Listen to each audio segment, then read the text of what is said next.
Section 5, page 64, we have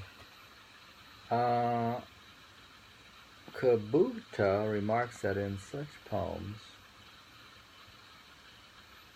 typical of the court, the speaker places himself physically close to the fence or home. By contrast, Saigyo writes of the Yamagatsu in the following way. He says, "What I see when I look around at the dwellings of poor mountain people, colors get faint in so quiet a village in midwinter."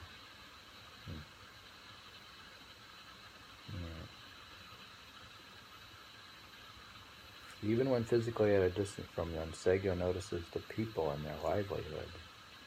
There is in him an interest in their lives and a strong sense of compassion for them.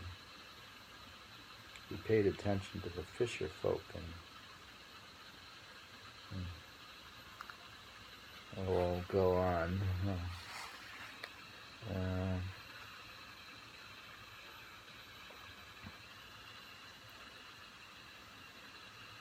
Solitude had become tolerable in its own way, and an aspect of reality to be cherished. This insight seems to lie behind the following poem.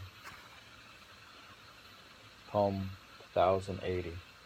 An ancient field, in the sole tree, starkly rising to its side, sits a dove, calling to its mate, the awesome nightfall. That's the title of the book. Furu Hata no 1080. An ancient field and the sole tree, starkly rising to its side, sits a dove, calling to its mate, the awesome nightfall. What's he calling about? The awesome nightfall? He's saying it's awesome. Oh, the bird. The bird's telling the other bird? He says here, Kubota comments. I don't know, Kubota, is he a critic? He's one of the top critics. We do have a critic. Of course. He says, of course, there is the motive of body-piercing loneliness in such a poem. But its atmosphere is not dark in the way we usually use that term. The time of day is undoubtedly nightfall, but even though the items in front of the poet are becoming indistinguishable from one another, one has no sense here of daytime being pursued and demolished by the night.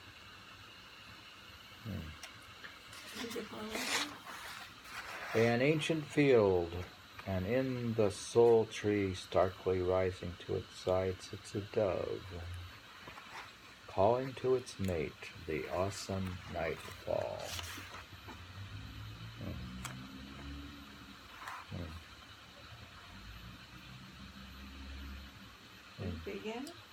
Again. Ancient field. He says, an ancient field, and in the sole tree, starkly rising to its side, sits a dove,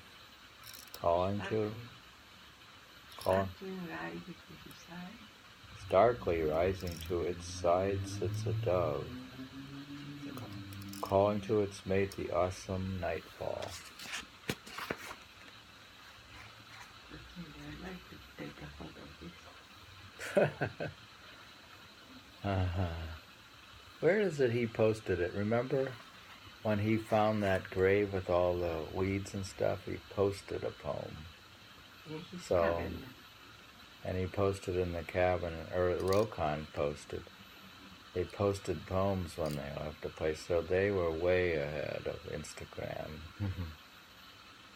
They were posting post-it notes of poems for people to read. So they're an extreme precursor to Facebook. Now, anyways, he says, I don't know what this, I'll just read the poem. It says, Kumo O, 1784. Clouds thickly mantle these mountains, but the black moon had already taken up residence in my mind, so nothing now prevents me from seeing its serenity there.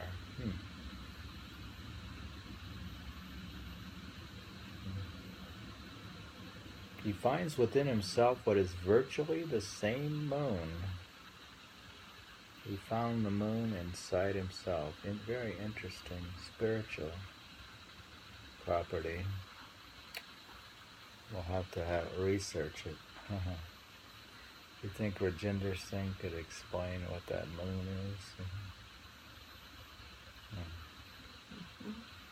He's got the moon inside himself, so here he's saying,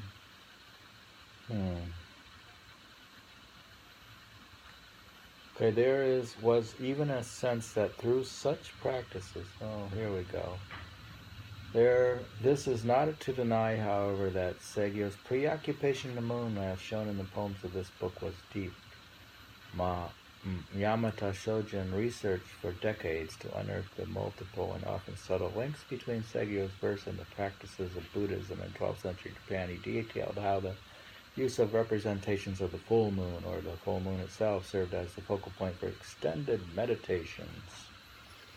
In these meditations, referred to as Ka-chinrakan, prized especially within the Shingon school, the mind-heart, or Koro of the practitioner was visualized as progressively filling with light.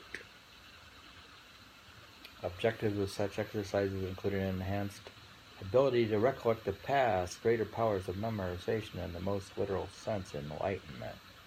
There was even a sense that through such practices, something like a personalized, luminescent moon would take up residence within the interior of the body, mind of the committed meditator. Yamada suggests that poems otherwise easily mistaken as banal become interesting, even fascinating, when we realize this dimension of Saigyo's preoccupation with the moon. Such meditations explain the frequent occurrence of these poems of the homonam sumu. One ideogram for it means to become lucid, but an alternative denotes to lodge within. The double entendre catches the way these poems, based on the Ka-chinrakan, verbally represent experiences of drawing the moon and its luminosity into the very inner being of the poet monk residing there. Its light becomes embodied, following is one such verse. It says, Kumo o futaka miyama no sukaki dwa koro no sumaya. Alright. Why don't One. you go back to the poetry? I like this one though. 1784, he says. That was the poetry. We don't accept English, yeah. Clouds thickly mantle these mountains. Clouds thickly mantle these mountains, but the black moon had already taken up residence in my mind, so nothing now prevents me from seeing its serenity there. Black moon though, why black moon? The moon's blocked by the clouds. He can see it anyways, because he has the inner moon. And this guy Yamada Sojin says that there's the inner moon in Buddhism.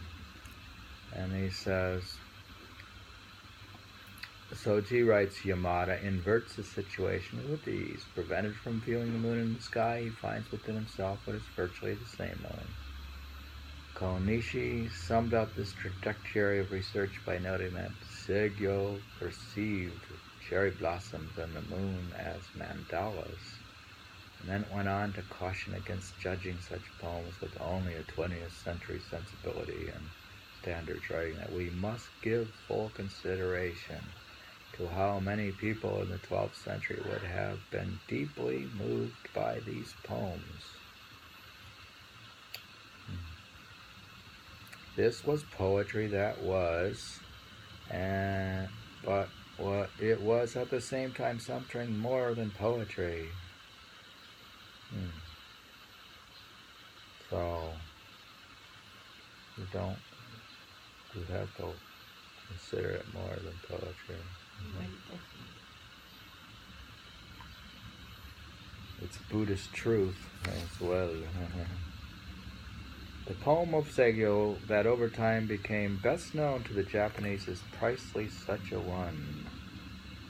He says, Ko Koro Naki, 515 says, I thought I was free of passion, so this melancholy comes as a surprise. A woodcock shoots up from marsh when autumn's twilight falls. It's slowly. I thought I was free of passions. This melancholy comes as a surprise. A woodcock shoots up from marsh when autumn's twilight falls. We've heard this many times. The woodcock? Woodcock. The bird. They used a different word before. Read after that. Again? After the woodcock. Shoots up from the marsh when autumn's twilight falls.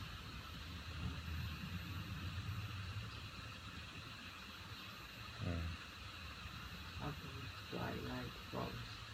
That's the picture. Translations of this poem cannot but stumble in trying to render the Japanese word awari. With a long history of associations, it often has mano no awari. This term, at least for Saigyo, designated the abrupt sense of being confronted with exquisite beauty, but a beauty that, because all things are impermanent, will disappear as quickly as it arrived. Yeah, they seem to be sensitive disappearers, but... Yeah, I read that poem again though. You see that? I thought I was free of passions, so this melancholy comes as a surprise. The melancholy first comes and goes. Yeah. And then? Woodcock shoots up from the marsh when autumn's twilight falls. That's also, Well, twilight doesn't last the either. woodcock also, it's very short, and the twilight also. Twilight, will never last. You ever try to take a photo of it? Yeah, one after another, You see a good sunset, and you walk out 5 minutes with the camera, it's gone. That's why professional photographers. We put it together. He's melancholy, the woodcocks. We'll read on to another poem. It says, and then of course it falls also, as it falls. He says, let it be spring and under cherry blossoms that I die, while the moon is perfect at mid-month, like it was for his peaceful passing. We happen to know that, so he wants it like Buddha's. He wants it mid-month, with perfect at mid-month, the moon. He wants to die in full beauty. Oh, and he wants it under the cherry blossoms with the moon. In full beauty. So why he will want that? I think it would be better to wait until he enjoys all that. Let me do this other poem that says, unless he wants to take that beauty with him, going as he goes with that lasting beauty. That's the end of part 5.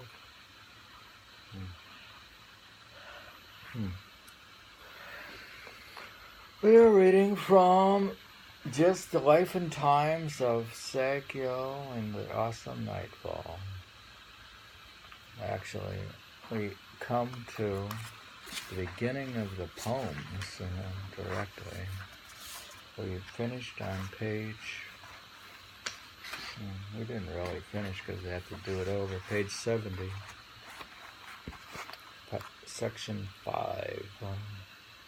What do you think? We've done Saigyo over and over a number of times.